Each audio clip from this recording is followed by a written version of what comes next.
So good afternoon and welcome everyone to our webinar, Meet DLS, Who We Are and How We Can Help. Now, I'm really happy that you're able to join us today for what is the third edition of this training program. And it's something we started a few years ago in response to the large amount of turnover in city and town halls.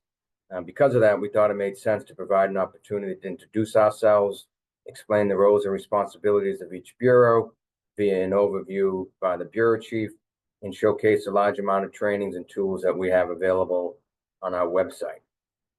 So what I'm going to do is just very quickly run through a couple of slides and then turn it over to the bureau chiefs to explain who they are and what their bureaus do.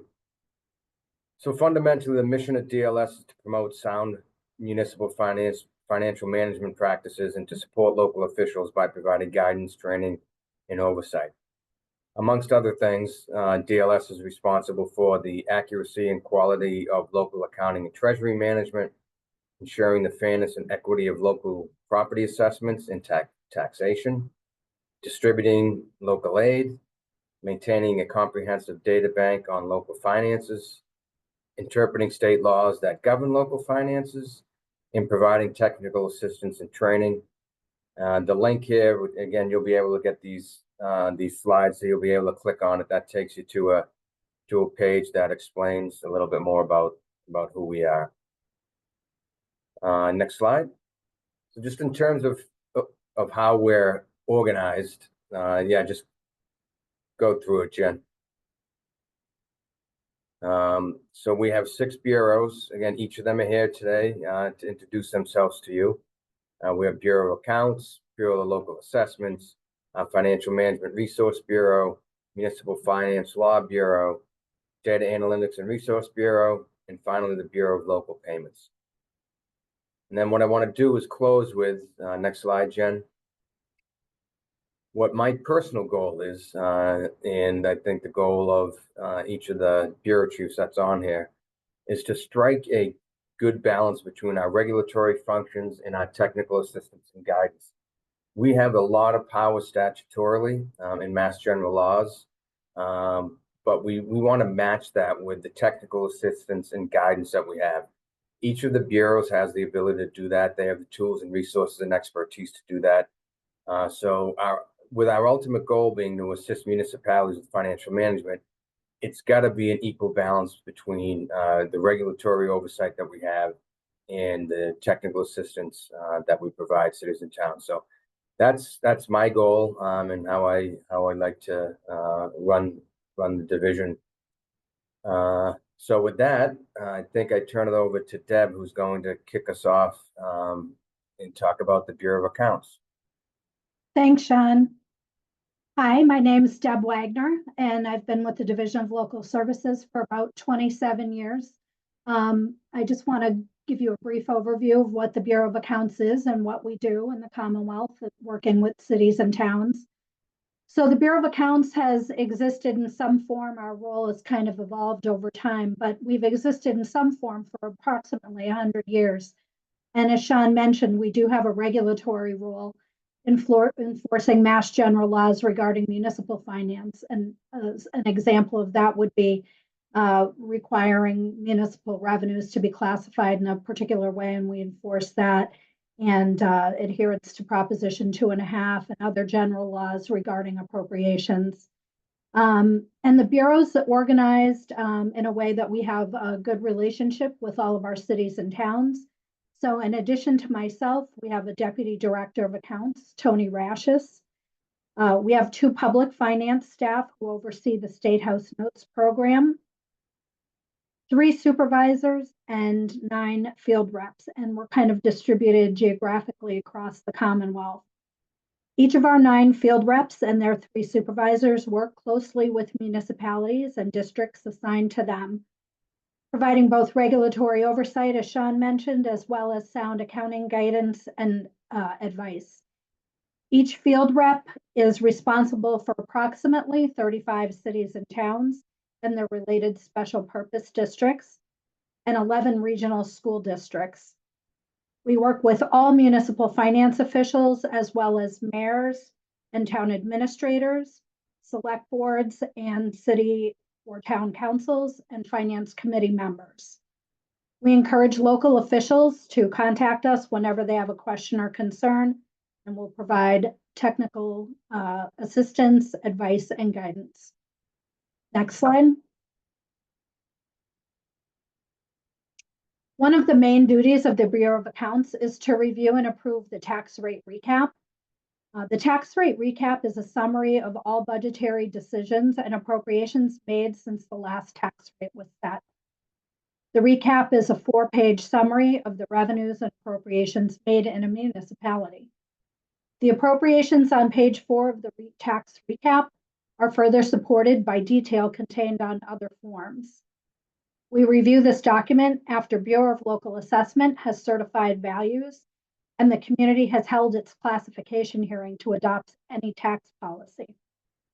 We review the recap to make sure the amount of revenue from taxation that is funding the spending plan is within the limits of Proposition 2.5 and that it's achievable.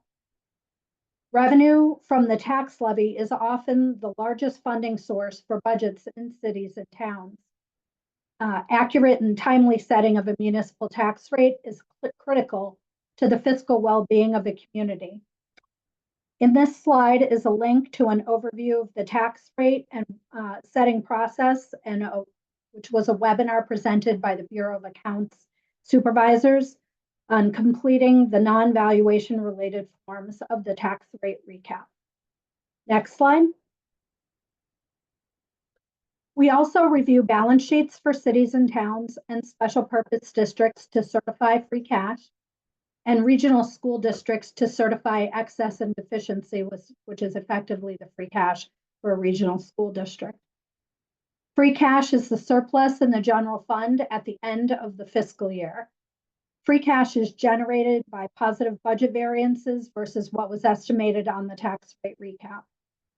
We certify free cash conservatively and only based on revenues actually collected as of June 30th, with a couple of exceptions. Free cash is important because it can be voted for any legal purpose, and we like to see it used only for one-time expenses like funding a capital plan or increasing a stabilization fund balance. Also on this slide are links to an introductory video on free cash and a webinar also presented by the supervisors on completing the forms required for the certification of free cash.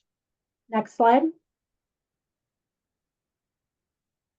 We also review and approve the Schedule A, and we review this report for consistency versus prior year, as well as accuracy, agreeing the resulting fund balances after the Schedule A is submitted to each community's balance sheet.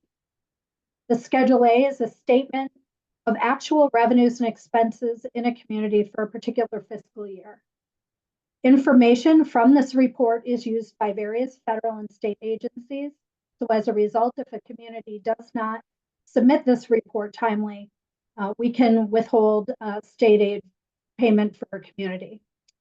This report is due each November 30th, but we will withhold the state aid in February if the Schedule A is not submitted by February 15th.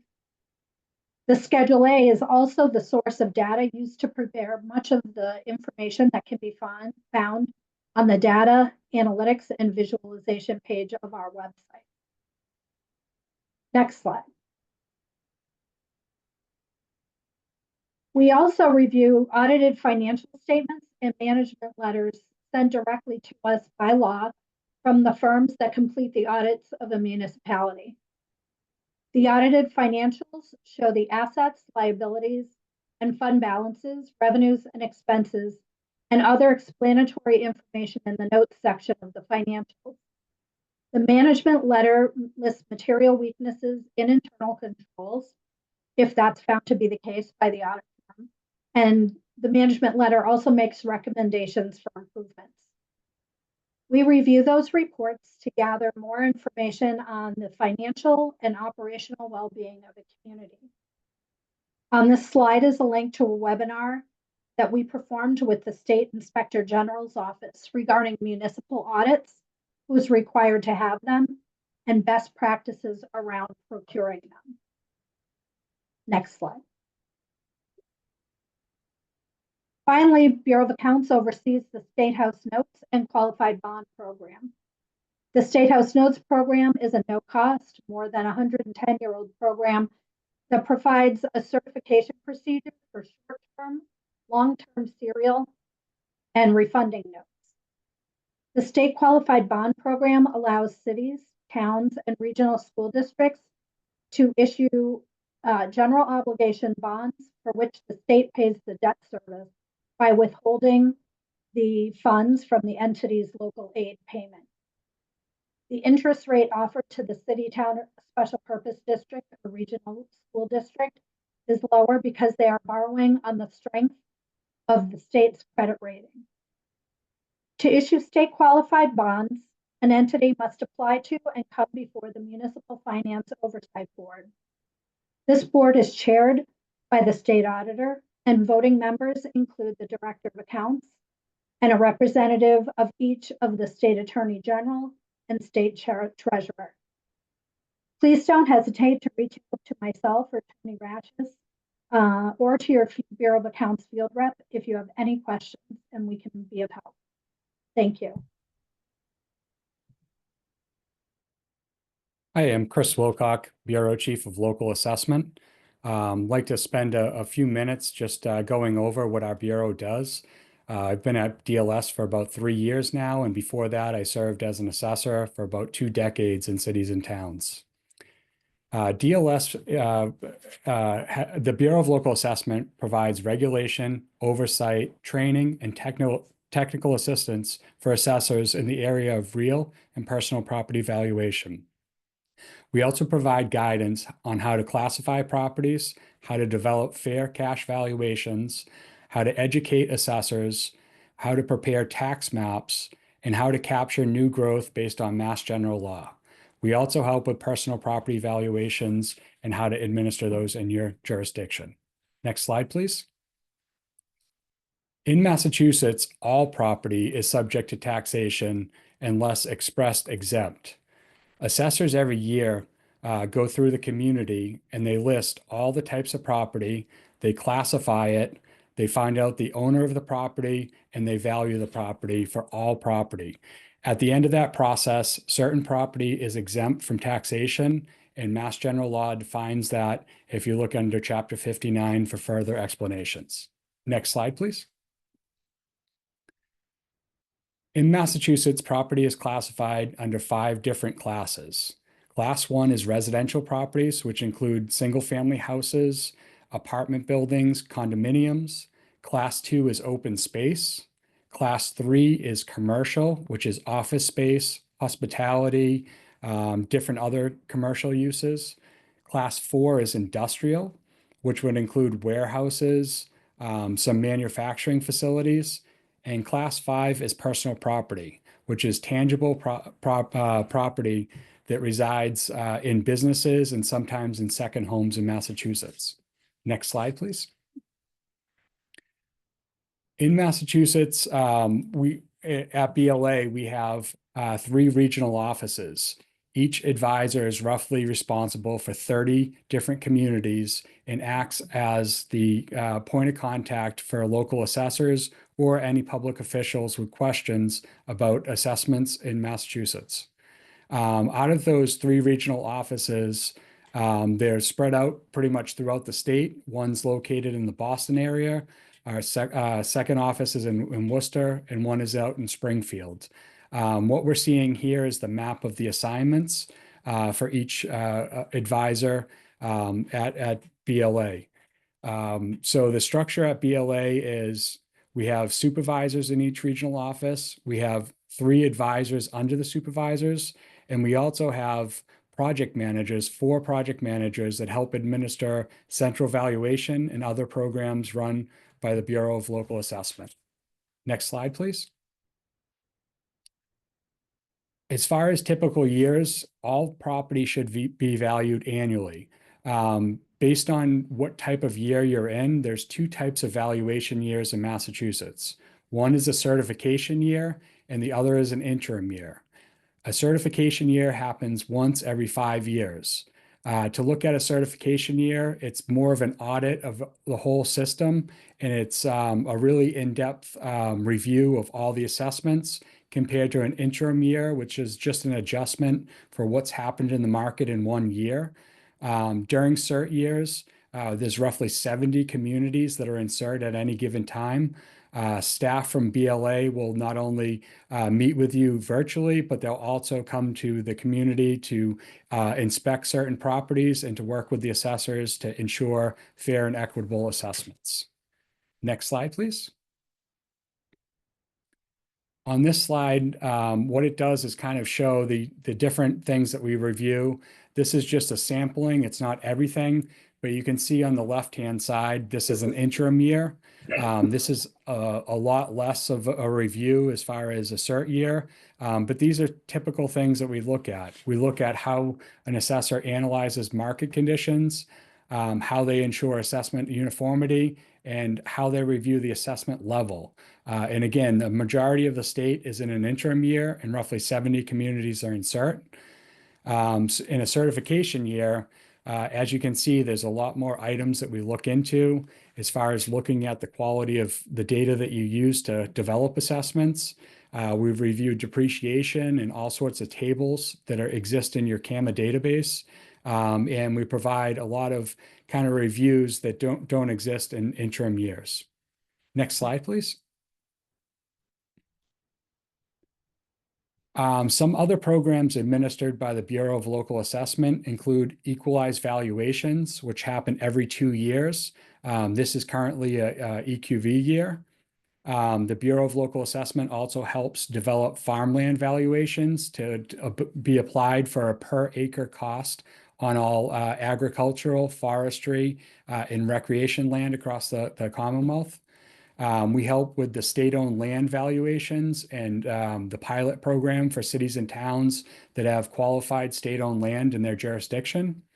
And we also administer the centrally valued telephones and pipelines throughout the Commonwealth, which are very niche appraisals and very hard for assessors to do locally. Next slide, please. As far as some education and guidance, we work with the whole team at DLS to work on a 101 course that's mandatory for assessors to take. Assessors should be taking the 101 course within a year of being appointed, elected, or put into a position. This is an invaluable resource, not only to take for the first time, but also to use throughout your assessing career. It's a wealth of knowledge about how to assess certain values, how municipal finance works, how Prop 2.5 works. So we encourage anyone that's new to the assessing field to take this within 1 year, but also to use this as a template and a resource throughout your assessing career. Next slide, please. At this point, I'm going to turn it over to Ken Woodland of the Law Bureau. Good afternoon, everyone. My name is Ken Woodland, Chief Legal Counsel over at DLS.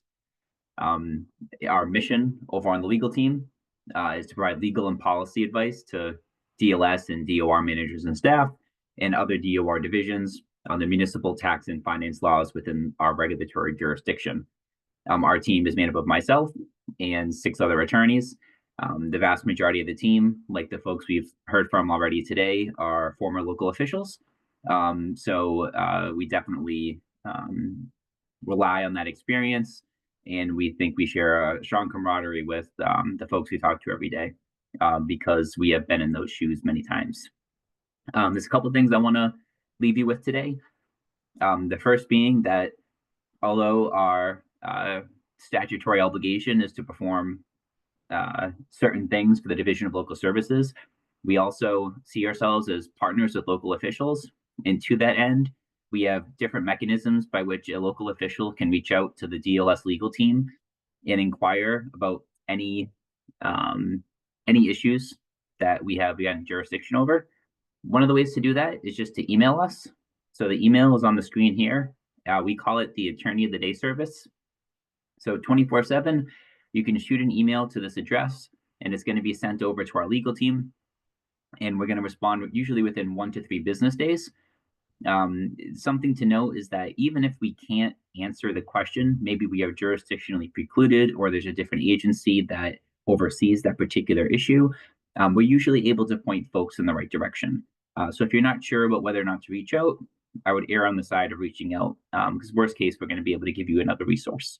So you can email at any time, and then we'll traditionally call you back with hopefully an answer to your question. Something new that we've done the last year or so is we also operate what we call Ask DLS Law. And this is a service very similar to what we're doing now, where the members of our legal team will be on a live Zoom every Tuesday and Wednesday between 10 and noon. And any local official can just click the button on the website. I think I just saw Jen put it into the chat. And you'll be connected directly with our legal team. We answer the questions in order of arrival. So sometimes there can be a little bit of a wait if there's any big pressing matters going on. But you'll be able to talk to us face-to-face about any municipal issue that you're facing. So those are the two big ways to contact us. And I strongly encourage folks to do that. And again, part of what we do is we can direct you to some of the public resources that we have from the legal team, which is the third bullet point here. We put out informational guideline releases, local finance opinions, bulletins, taxpayer brochures. We edit the course 101 for the assessing community every year.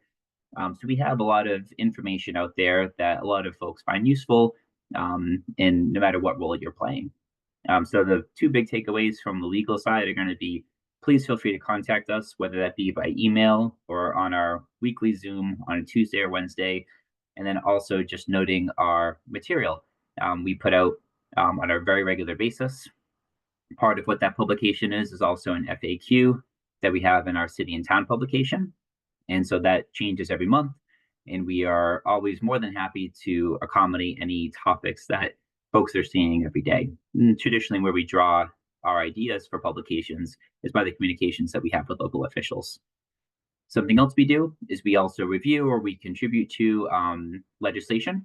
And so a good example right now is the Municipal Empowerment Act that was filed by the governor in January.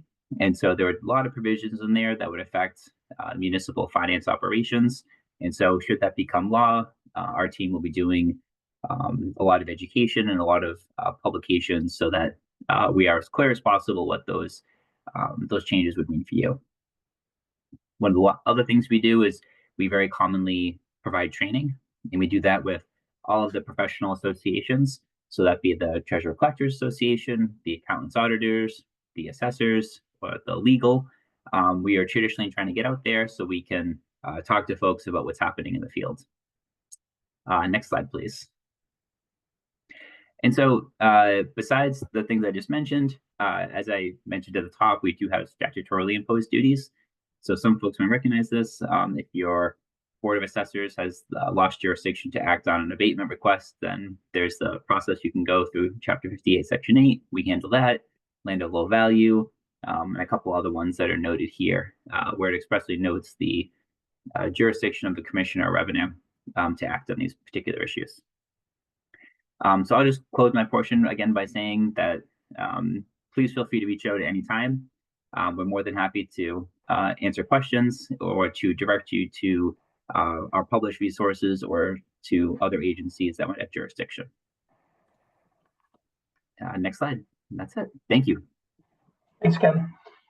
Good afternoon, everyone. My name is Zach Blake. I'm the Chief of the Financial Management Resource Bureau. I have a group of 6 project managers. So our team, FMRB, provides free financial management consulting services to communities by reviewing their operations, providing training, and publishing recommended practices both on our website that you've seen, as well as through the City and Town monthly newsletter. Our team, like the other teams that have gone, has deep financial management experience in municipalities, serving as finance directors, accountants, treasurer collectors, as well as on various boards like town council or the finance capital planning or community preservation committees. Next slide. Our mission is pretty straightforward. We like to promote strategic and long-term thinking through our capital planning guidance, the forecasting template, our financial policies, and our budget document work that we do. We encourage performance and accountability by helping municipalities measure their financial performance, as well as define roles and responsibilities, procedures, and financial controls. And we develop and circulate various tools and resources. Again, those are available on our website. They include the tax and debt impact calculators, the residential exemption calculator, as well as various templates on receivable control, cash book, indirect costs, etc. And at the end of the day, what we're really trying to do is strive to connect community leaders to those resources and encourage innovation and collaborative efforts around municipal financial management work. Next slide. So chief among the work that we do is our financial management review, or FMR.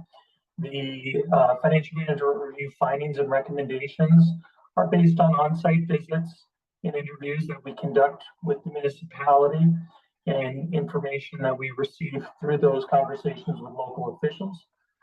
We examine a wide variety of documentation, including your annual budget documentation, balance sheets, cash reconciliation reports, statements of indebtedness, charters, bylaws, all the annual reporting that comes into DLS, as well as your independent audits, your credit rating profiles, etc.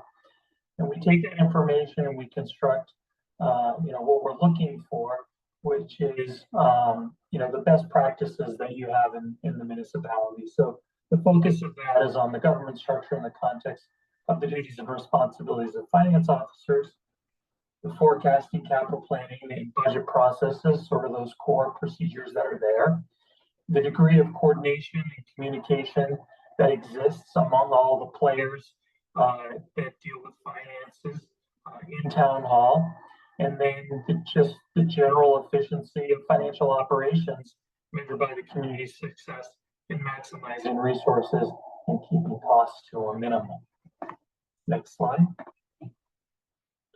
In addition to those reports, we also provide multi-year forecasting, which brings together all the financial policies and economic variables together to understand the community's financial future. We can assist with capital investment planning to identify current assets, prioritize future needs, and how to fund those. We produce and help the community develop financial policies. So that's really outlining the rules that govern the community's financial management activities. It brings consistency, it sets limits, and it really defines sort of roles and responsibilities throughout those procedures. We also assist with putting together budget documents. It presents the community's annual financial plan by outlining what those anticipated revenues are and planned expenditures to fund the services and operations of the community that reflect the local priorities and goals for that year. And then we also provide financial trend indicators, which is simply a snapshot of the community's financial health through key financial, economic, and demographic metrics and trends. Next slide. In addition to that work, we also do a lot of training. So looking both at the roles and responsibilities of financial officers. So if you're a new accountant, treasurer, collector, or a seasoned one, or assessor, we can offer support to those individuals.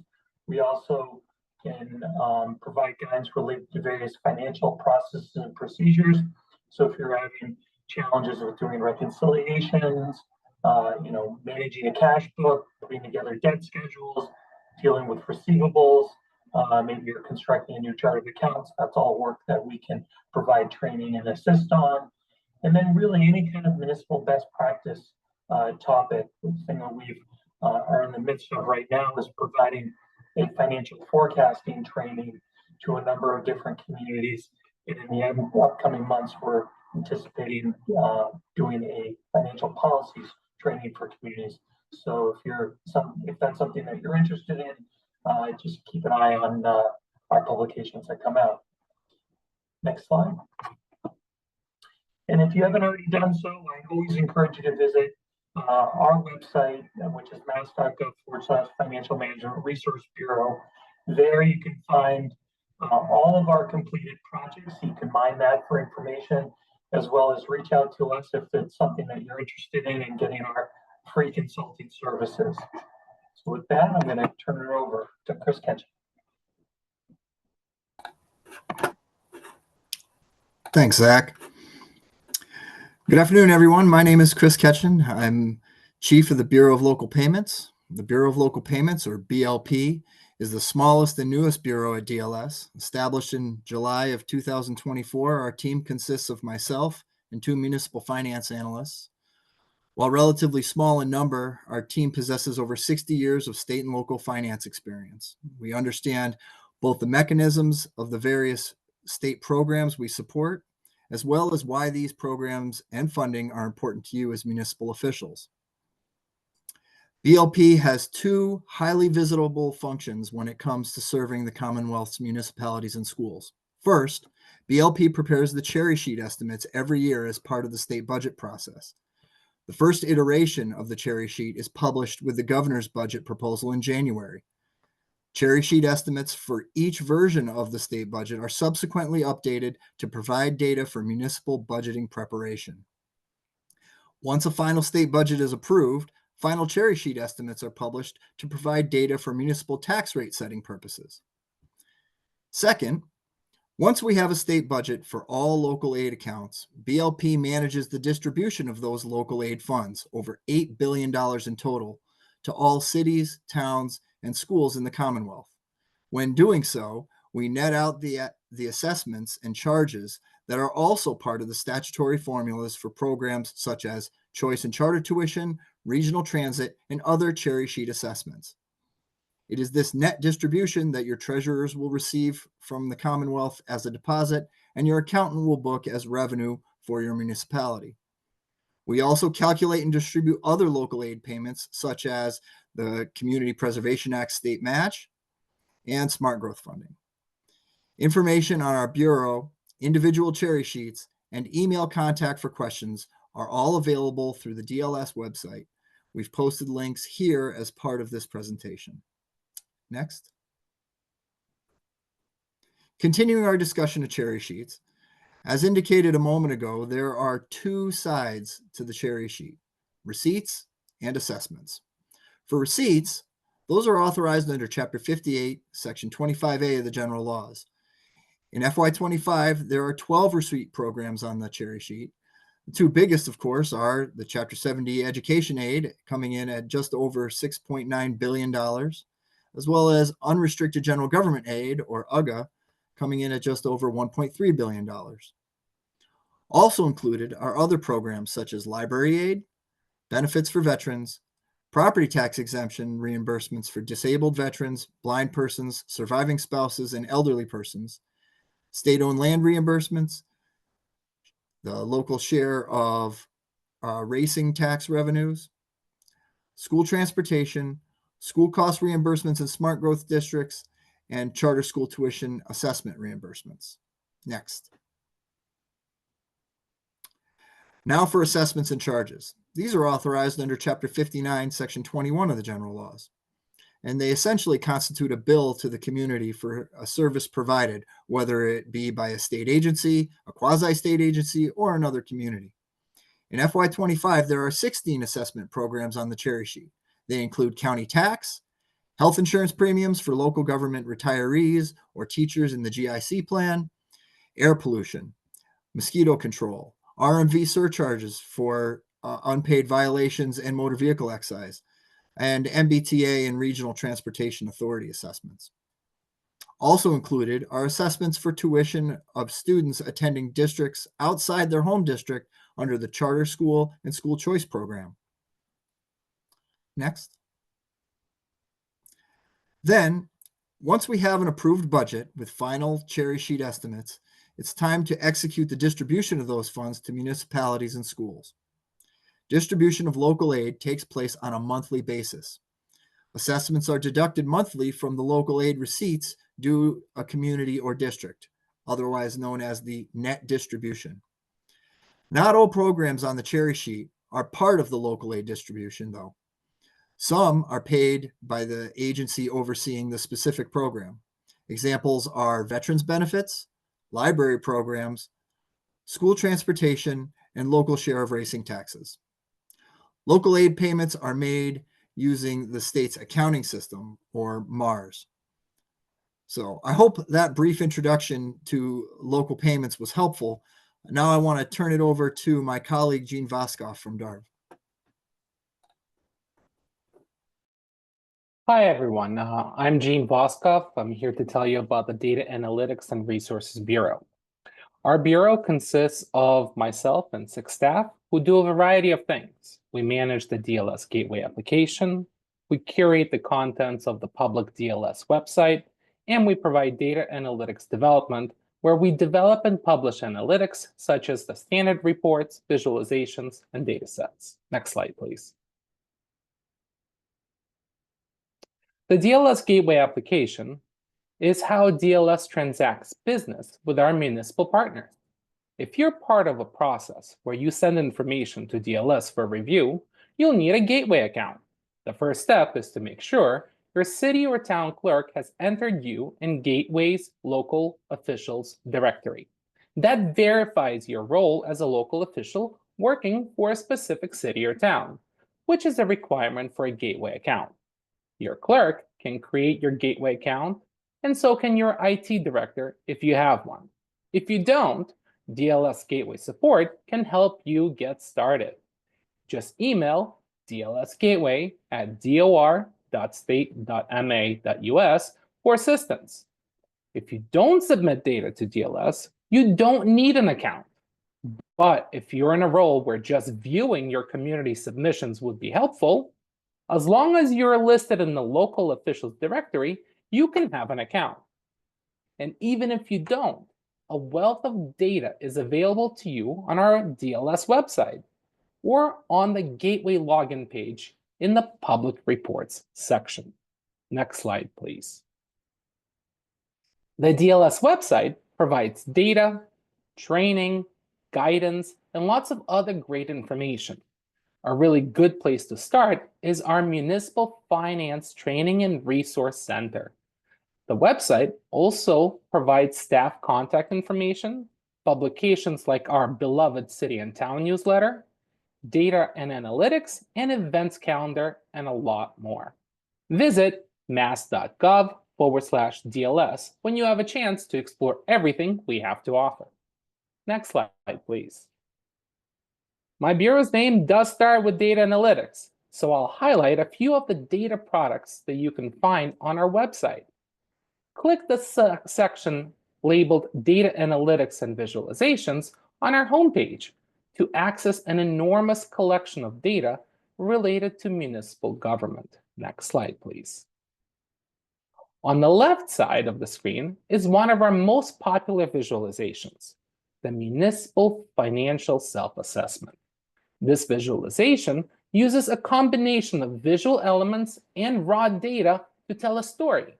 In this case, a story about the overall financial status of any specific community.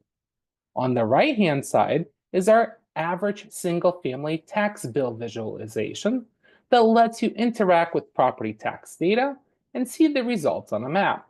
Our visualizations don't just inform, they encourage you to ask questions and provide visual elements that might lead you to answers, or possibly to even more questions. We have over 100 traditional downloadable reports covering every aspect of municipal finance. I welcome and encourage you to explore our repository of municipal finance data. Thank you, and I now pass it to Jennifer McAllister, Director of Special Initiatives. Thanks, Gene. As you know, my name is Jennifer McAllister. I'm the Director of Special Initiatives for the Division of Local Services. I help manage the Community Compact Cabinet Grant Program for cities and towns, and I work with DLS staff to develop municipal finance trainings for local officials. Today, I'll be highlighting the Division of Municipal Finance Training Resource Center. Next. I might be one behind. The Division's Municipal Finance Training and Resource Center provides a wide array of interactive and on-demand materials intended to assist new local officials, seasoned municipal finance professionals, and residents alike. We also have a robust YouTube library of training videos. This is an excellent resource for any local official looking for information on a variety of municipal finance topics. Next. You can access the Training and Resource Center from the DLS homepage. It's right under Most Requested. Here you'll find more than 250 resources, including training videos, recorded webinars from our YouTube library, how-to guides, best practice documents, guidance from our Municipal Finance Law Bureau, and other useful tools, calculators that will help you analyze your community's data. Next. We've structured the Training and Resource Center to let you find resources in 3 ways: by topic, by position, or by business process. And above these resources, you'll find our most popular resources, which is our video library, our publications, and tools and calculators. All of this content is located on the lower, like if you go to our page, you scroll down and you'll see all this content. It is a little below the fold, as I like to say, but there's a lot of information for you to access. Next slide. We also have a number of resources for new officials. We know it can be overwhelming to figure out where to start when trying to understand local government. So we provide new officials with your own resource page. It includes introductory information explaining key concepts in municipal government. And there's also a playlist of 14 videos to help get you started. You'll find this on our YouTube channel. Next slide. Another training we have is our Foundations in Municipal Finance for new officials. This is a virtual training series that has 5 modules that guides participants through a fiscal year in municipal finance. The training provides a comprehensive overview of municipal finance in Massachusetts and covers key concepts important to new local officials or those who seek a better understanding of a specific subject. It outlines the budget process in both practical and policy terms.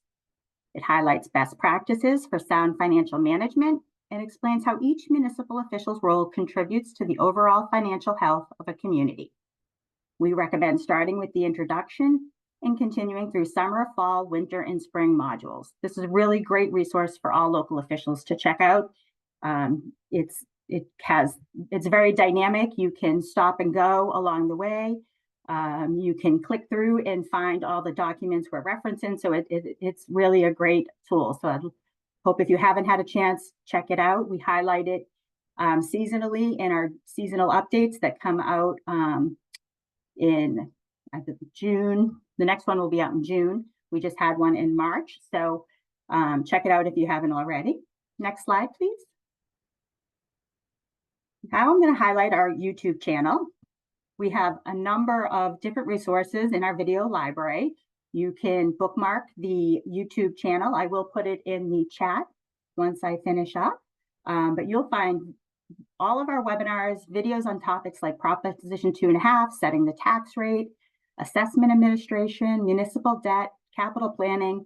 You know, there's just a number of different resources here for you to take advantage of. And if any time you are able to attend a webinar, we have all of our webinars posted there so you can watch it whenever it's convenient for you. So it's a really great resource. Next slide. We also have our tools and templates. This is where it's a collection designed to help municipal finance officials with planning, tracking, and other common tasks. So you can look at all these different tools from capital planning to the residential exemption calculator, some of these things that Jean had mentioned as well. They're all in one spot. So it's a great place to go for some one-stop shopping. Next slide. And if you aren't already, you should subscribe to our DLS alerts. This is how we share information with people in the field. So you're going to want to get on the mailing list to receive important legal and financial guidance, our city and town newsletter that comes out twice a month, and other news and information relevant to municipal officials. So if you haven't had a chance, make sure you get on our list so that you're getting all the information about webinars, guidance, anything that's coming out. I know that Zach had even mentioned future workshops, so that's where we're announcing this information. So Thank you very much. And we'll pass it off to Sean. Thanks, Jen, and thanks the whole team. I'm just gonna close up here and then be able to you'll be able to jump into breakout rooms with different bureau chiefs. Jen will explain that, but I just want to augment a couple things that were said. And Jen just mentioned one of them about signing up for our DLS alerts distribution list. So that's all of the alerts that we send out, our city and town publication. Make sure to sign up for that. It's pretty important. And then related to that, please make sure that your community's information in the local officials directory is accurate. That is something that your clerk, city clerk or town clerk in most places is responsible for. So if you have new staff ranging from a new mayor all the way down to some other positions, we need to have that information updated so that we can push the information out to those positions. Third thing, and again, Jen just mentioned it, the Training and Resource Center, make sure to bookmark that. There's so much information in there that you're going to want to take advantage of. Another thing I would recommend, going back to something Deb and Chris mentioned about how they're organized, each municipality is assigned a field rep by BOA and a field advisor by BLA. Make sure you know who those people are. If you're not sure, there's a online directory on our website. And then the last thing I will say is, please subscribe to our YouTube channel. Anytime we post something new, you'll get notified of that. And we're always doing webinars like this that will get posted. Some new trainings, whether they're voiceover PowerPoints or some other things. If you subscribe to that, you'll get notification that there's something new in there. And then the last thing before I, set you free to go with the bureau chiefs is please provide feedback. My email address is on the website. Feel free to email me. I'm a huge fan of constructive criticism. We don't know if what we're doing is meeting your needs without your feedback. So I'll take good feedback, bad feedback, any feedback, because the only way we can improve our website, improve our trainings, our resources, etc., is by getting feedback from you. So please don't be afraid to shoot me an email, again, with some positives or negatives. So with that, Jen, I think I give it back to you to